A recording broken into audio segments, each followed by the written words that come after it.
Hi, it's Kevin Lobates here, and today I thought I'd talk a bit about the fact that blockchain is described as being trust building or trust enabling, and sometimes you hear people use the phrase enabling transactions across low trust boundaries. But this trust feature is kind of left hanging there like some sort of magic property that blockchain brings to the table. And that's not really actually the case. So I thought I would use an analogy to explain how and why blockchain actually enables this trustless transaction situation.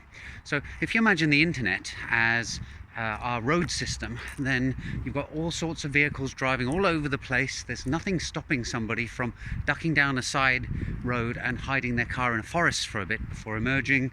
People are going different speeds, and despite the fact that we have rules of the road, people break the speed limits or drive the wrong way down a one-way street occasionally.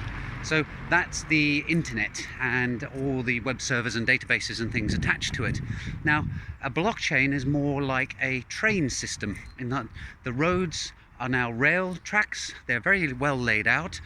You cannot take a train off a track. It has to stick onto the track all the time, and trains can't just decide to overtake each other at vast speeds. It's much more regulated and controlled, and as the driver of a train, now I'm not wanting to diminish the job that they do there, but a lot of the stuff is automated and is controlled elsewhere. The track sidings switch automatically.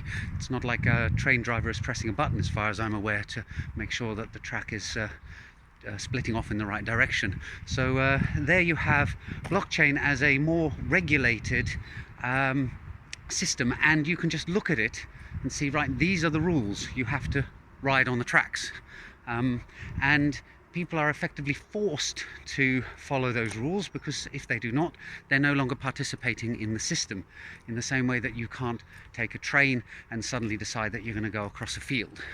So that's just a simple analogy to explain why blockchain brings trust.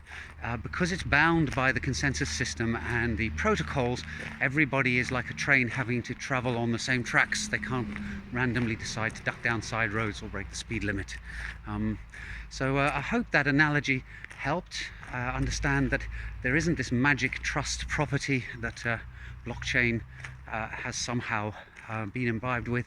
It is actually just something that emerges from the fact that blockchains are much more strictly defined and controlled by these consensus systems and protocols. I hope that was helpful, and I'll see you again soon in the next video. Bye for now.